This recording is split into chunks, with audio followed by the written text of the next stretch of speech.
Hello my friends, welcome back to Frogboy X1 Gaming. I'm Andrew and today I wanted to do another PlayStation 5 Pro video, seeing as we're right at 1 month, guys. We've made it a whole month with the PlayStation 5 Pro.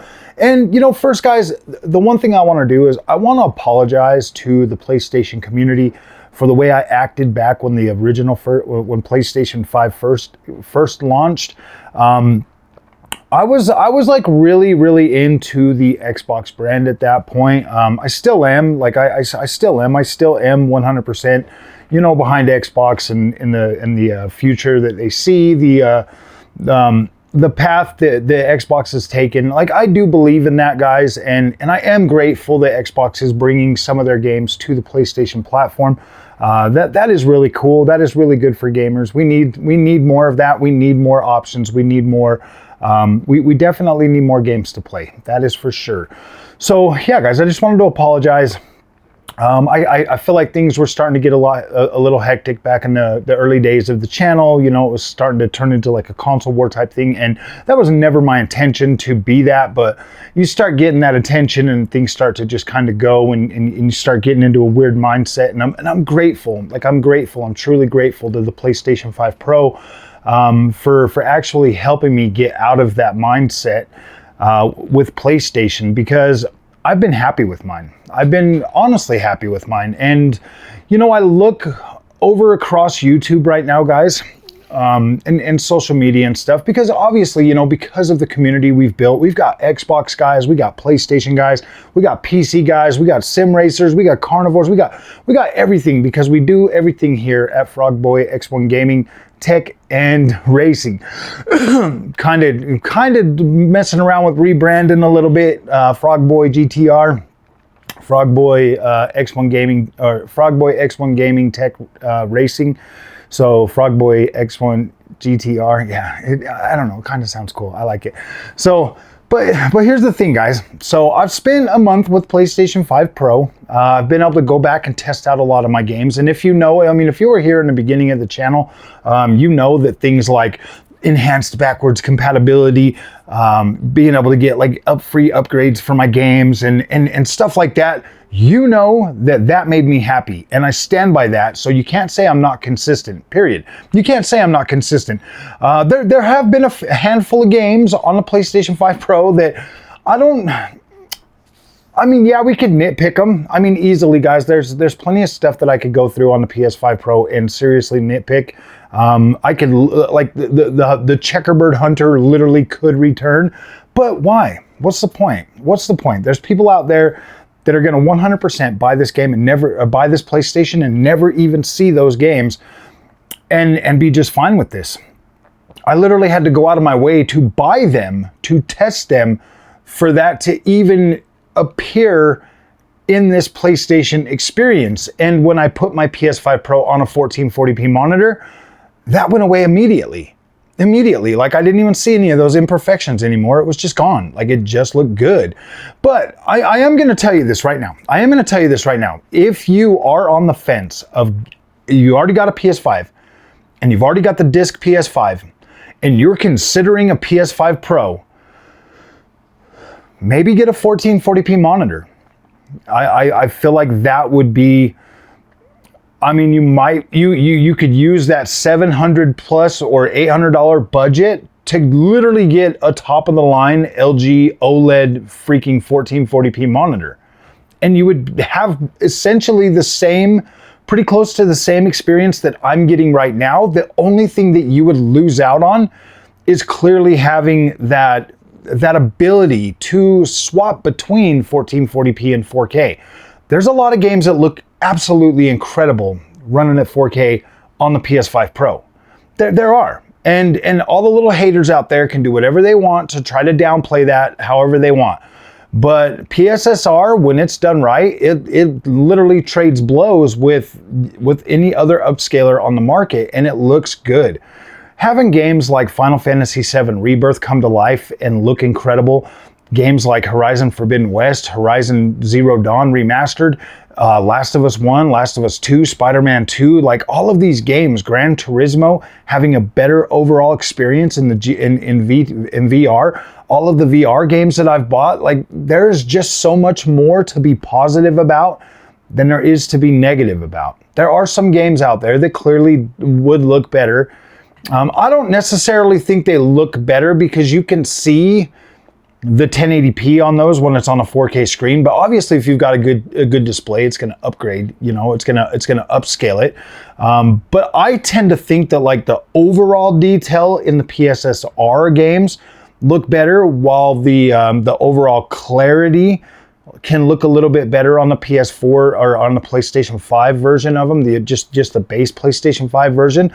So yeah, there are some games that definitely are going to not going to hit the mark. It is what it is, guys. I mean, it's a $700 console. I personally I bought all my games digitally, so I haven't had to worry very much about the whole, you know, disk drive or any of that kind of stuff, but I could definitely see that being an obstacle to a lot of people out there that have invested heavily in digital hardware or digital software for their PlayStation 5 Pro. And I know there's a lot of you out there that still have to have that physical media and stuff, and that's just not been me since Uncharted 4. Uncharted 4 was the last freaking hard disk game that I bought. Like that was the last physical media that I've bought for any one of my consoles except for the Nintendo Switch. That's it. But I mean, other than that, my friends, you're just gonna have to decide, like, is PS5 Pro for you? Like, yes, I really do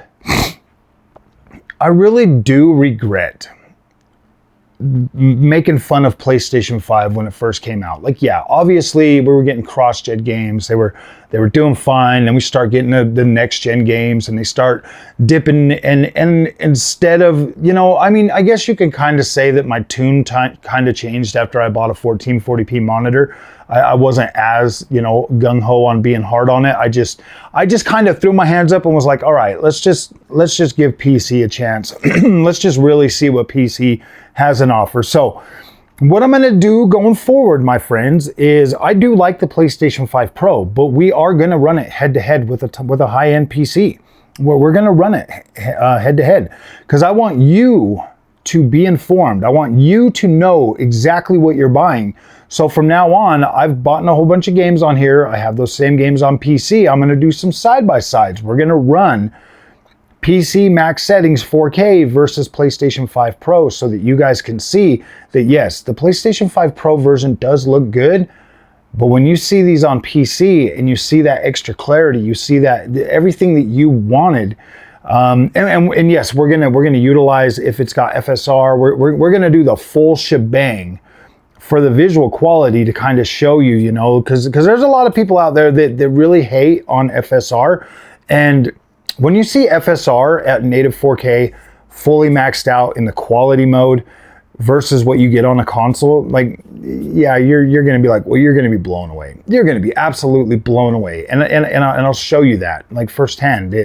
Even if it's got FSR, it doesn't matter. Like, you're going from you're getting a significantly better image quality compared to what you are on consoles. So yeah, that's why it's easy for me to recommend AMD, because it is significantly better overall image quality than what you're paying for, and you get to save some money. Yeah, dude, it just makes more sense. You're a gamer, you want to play video games. You're not sitting at a desk building video games or doing anything with CUDA or any of that stuff. So you don't necessarily need an NVIDIA. But if you need that badge, if you need that little I got the premium badge, then you can get it. You know, it looks like a I voted sticker, but did you see that? I got NVIDIA. You can definitely do that too to try to make yourself feel better or whatever. It doesn't matter.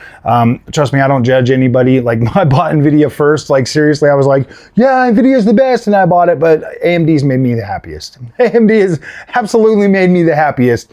I love it. I love that I can get more bang for my buck. I like NVIDIA, so. Or I like AMD. I think it's incredible. But yeah, guys, I just wanted you guys to know that I'm not going to ever go full negative about anything again. I'm just going to try to I'm gonna try to be as positive as I can, but I'm not gonna lie to you. Like if there's like glaring problems with stuff, yeah, we're gonna talk about them. We're gonna discuss them, and we're gonna be critical, or we're gonna be constructively critical about it instead of just being jerks and farming hate views. We're not gonna do that on Frogboy X1 Gaming anymore. We're gonna be real, because we know, because this is a gaming channel. Every gamer is welcome at Frogboy X1 Gaming. Whether you like PlayStation, whether you like NVIDIA, whether you like whatever you like, okay? Like everybody's welcome here. Everybody's welcome here. This is a gaming channel, and I have no desire to be super negative towards anybody's product, except for, you know, I mean, like the whole NVIDIA badge thing. Yeah, like I get it. NVIDIA is the best. Everybody says it's the best, and everybody likes it. And to me, it's just like, to me, NVIDIA is just like a little bit, I don't know, overhyped. I feel like it's just overhyped. It's never really delivered or made me as happy as like AMD does. So it's fine, you know. I mean, like that. There's the extent of how deep we're gonna go, like into anything anymore. Like I feel like it's better off to we're better off to just not be like everybody else. We're better off to not be like everybody else, because trying to pretend to be angry about everything is so destructive to just your mental health. Like it really is, because you're sitting there looking for reasons to be upset when you could just be being happy. It's so much easier to be happy about the stuff that makes you happy. And then, you know, when stuff does come that's like negative, then you can talk about it with a clear head. And that's been so refreshing this whole last month in November, to just buy a product, play with it, be happy, make content about it. Oh man, you don't even know. That has been so good for me this last month, and kind of really put my mindset in a place where it's like, look man, you did the best you've ever done on YouTube, being positive. Why would I ever go back to wanting to be negative when I can just be positive? If people watch the content, cool. If they don't, whatever, we'll just keep moving forward. We're not going back. We're not going back to that dark, gritty stuff. I don't really care what anybody says. I would just as soon quit YouTube before going back to being in that dark mindset. I don't like it. So guys, yeah, is PlayStation 5 Pro worth it? To some people, yeah, it's absolutely going to be worth it. You're gonna definitely benefit from the power of the PlayStation 5 Pro. There's gonna be new games that are gonna be coming out. They're gonna take advantage of this console, and then there's gonna be some stuff that's gonna get upgraded. Anything that gets upgraded after the fact of already being built is always going to potentially have a problem with it. So once the games start getting built with PSSR in mind, like PSSR is going to go a long way. And if you haven't noticed, all major GPU manufacturers are doing this kind of stuff now. So it's only a matter of time before it gets better. So yeah, guys, I think that you're in good hands. I think that if you've been buying your games digitally, absolutely upgrade. Why not? Why wouldn't you? If you got a disc-based games, maybe wait until you can get a hold of the disc player. That's definitely going to be like a prerequisite. Do not pay more than MSRP for that thing. Wait until you can find one and then buy it. But if you really want to get the most out of your base PlayStation 5, just get a 1440p monitor. You still get HDR support. You can get a good one, you know, with HDMI 2.1 support. Make sure you get that, because then that'll let you utilize the full feature set of the PS5. If you don't have that, you don't get that. PlayStation 5 only works with VRR 2.1, so you absolutely have to have HDMI 2.1. So make sure that you get that, and that only comes on some of the more expensive monitors. So all in all, you're gonna be at the same spot, but you are taking a smaller display versus like your 65-inch OLED or whatever you've got at home that you're running your PS5 on now. But I assure you that going to a 1440p monitor is not going to ruin your experience. In fact, it is only going to make things better for you. It's going to help with your eye-hand coordination and everything, especially if you're older, man. Yeah. You're gonna have to get a gaming chair. You're gonna have to get yourself a little desk. I know all the little, I don't want to sit at a desk. Sometimes you just got to do what you got to do to really enjoy your gaming. I don't know.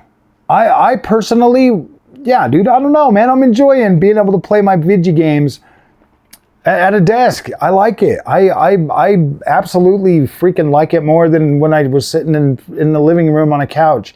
But I don't know. Sometimes I do kind of wish I would just sit on the couch and play a video game, but that's why I got a big old TV sitting right there. I can hook one of my consoles up to it and just play, man. And now that I got a PS5 Pro, that makes that so much easier. So much easier, because now I can just hook up the Pro and play on the TV. So, all right, guys, thank you for watching. We'll see you in the next one. Have some fun tonight.